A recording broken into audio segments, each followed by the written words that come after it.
Hello, Meoni here, and welcome back to another video for Final Fantasy XIV, looking at patch 6.2. With patch 6.2, many things were added to make the adventuring, process of leveling up much easier. One of the things that they have revamped, supposedly, is Thornmarch Hard, which is obviously the only version of it that exists, and obviously then past that you have an extreme afterwards, but it is the lowest level version of that. And they put out this tweet saying, "Avoid split hairs and ruffled fluff with the newly revamped Thornmarch Hard. Enjoy a smoother adventuring experience upon reaching level 50. So my question is, what exactly changed with this? And honestly, I've not given it time of day. Literally, pun intended, as we go to nighttime there. That's quite entertaining. So let's do an unrestricted party of this. And we'll just queue in on our own and have a look what's different. Because I remember the original quite prominently. So under here we've got let's see, high-end. Was it a high-end trial? No, it wasn't. It was Thornmarch Hard. My goodness, I can't see apparently today. So let's queue into this and have a look. So I haven't seen this since the patch, or at least I don't remember seeing all of the mechanics. So let's see what happens then. We're not going to do much damage. We're just going to like slap it a bit in melee range and see what happens. Okay, so we start off obviously with Cup Decoup, and the idea is that you're supposed to actually take down obviously the individual Moogles. So I suppose we could do that. Then the two more come out. So there's obviously, the axe wielder and the blow dart, or what is it, arrows. Oh, so we have our first mechanic is a big pink AoE spread apart. We've got cone AoEs, 1000 coupon swipe. That's brilliant. Okay, don't see anything crazy yet. I think it's mostly in a transition, isn't it? But we'll go nice and slow just to check. Right, so I'm being hit. Oh, Moogle Day Night Fever. Amazing. And Pom Holy. That's fantastic. Moogle Day Night Fever. That's brilliant. I've not actually looked at their spell names before, so those might not actually be new. What does Puklapuki do? Pom Meteor. Okay, right. Ah, this is one of the new things, right? So, in this case, you would obviously need someone to stand in each of the meteors. Oh. Oh, wow. The Vaughn stacks. Then we've also got a tank buster that's televised. Moogle Thrust. Interesting. So, I suppose instead of having to kill things in a certain order, is that what's changed?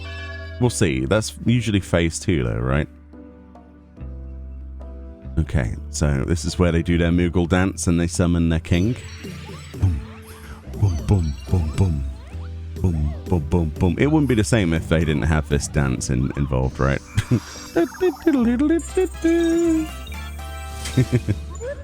You shall suffer for your transgressions against my subjects. Memento Moogle still exists, okay. That's still your large-scale AoE. Okay. So it's just Moogle, Mog, and me, alright. Wasn't there supposed to be loads of ads at the same time? Now, here we go. Moogle's Guard. Here we go. The Good King's Decree.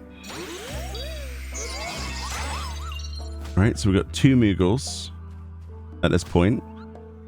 We've got an AoE being Pombog and Mogstone 4. Oh, I seen a not targetable. We have a stack marker. We have a green AoE that's obviously poison to avoid. It gives us Toxicosis. Interesting. Interesting. So it looks like this is a lot easier then than the original version. We're going to let him summon other Moogles. Maybe there's other things that happen here. It might take me a little while though. Let's see if we can do some melee damage. Here we go. So he's going to be summoned some more. There's another Good King's Decree. So instead of you having to target the Moogles, and kill them in a certain order, they're basically untargetable, and you just have a series of mechanics. So this is like teaching you how to deal with AoEs that go off in a certain order. That's cool. So this is something that happens in a lot of content. This happens in the dead ends towards the end game, and then followed up by a cone. So it's teaching you a lot more about the game. Oh wow, the double stack marker. Is that one of the first times in the game you see a double stack marker for 2 tanks? That's interesting. I'm glad we came in here. I did not know what they had changed. This is a lot easier, but also a lot more mechanically dependent, so I'm not sure if people will like this over the original, but I think it's a massive step in the right direction. I think that's great. So let's see, is this another one? I don't know how many different decrees he does. Probably 3, right? This is the caster. The caster and the healer. Okay. So we've got Pom Meteor. Oh, I see. So we're going to have the meteors in this phase as well. Mog Comet. Interesting. So, oh, I see. So one of the AoE circles, you have like some player targeted with a comet, and they have to sort of rotate around the room, dropping AoEs before they can go in. Oh, wow. Look at this. AoE rings. That's really cool. Honestly, I didn't expect them to put in quite so much work into this, but I'm glad they did, honestly. Let's do a small bit of damage just to see if there's any other mechanics. We've got Pom Holy there. Is there any kind of transition or anything? Probably not, right? Oh, there we go. There's the Tank Buster 1000 coupons charge. Very cool. So a lot of this is nice telegraph stuff now, and a lot of people will be happy, I think, from not having to deal with the individual Moogles of which one do we kill first, which one do we worry about the most. Now it's like, it's just a set of different mechanics. So yeah, it's sad in some way that, you know, the old version will be completely forgotten and is gone into obscurity now. But at the same time, I think this is better for the new player experience, because you're learning something that will actually be relevant in the end game itself. Let's see, are these any different? I don't think we've missed any of them. We might have missed some of them. So he's doing Pom Bog and Pom Stone. Yeah, so we've seen all of the mechanics now. It's still really cool to see them though, isn't it? But yeah, thank you, good King Moogle Mog, for changing your ways. Oh, he looks so happy though. Look, he's like, oh, I'm just taking a nap, and he's faded away. Yeah, and one of the other things I like about this patch is that they've put treasure coffers into all of the old stuff.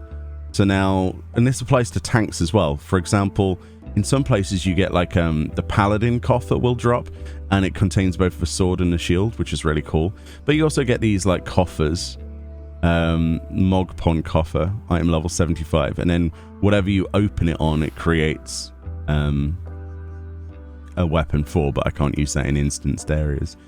But yeah, I'm not sure if there's any really big negatives to take from that. I think some people will probably say, oh, there goes any kind of like semblance of difficulty, but at the same time, should it really be that difficult? That's the question. But yeah, you can basically use the coffer outside, and then it creates something for whatever you are, right? But obviously, if you're on something newer but doesn't have one like a Sage, it won't create something, so there's that. But yeah, honestly, not that bad. I'm excited to see what people think about this, and obviously, you know, this is only the first step of things they might change. I can't think of what other fight could change like that. Honestly, probably Good King Moogle Mog was one of the things that people complained about the most on forums, so it makes sense that they would probably adjust that. Anyway, we're going to look at more stuff that was adjusted in 6.2, but I thought this one was the thing I should do first. Let me know what you think, and I'll see you all next time. Bye-bye.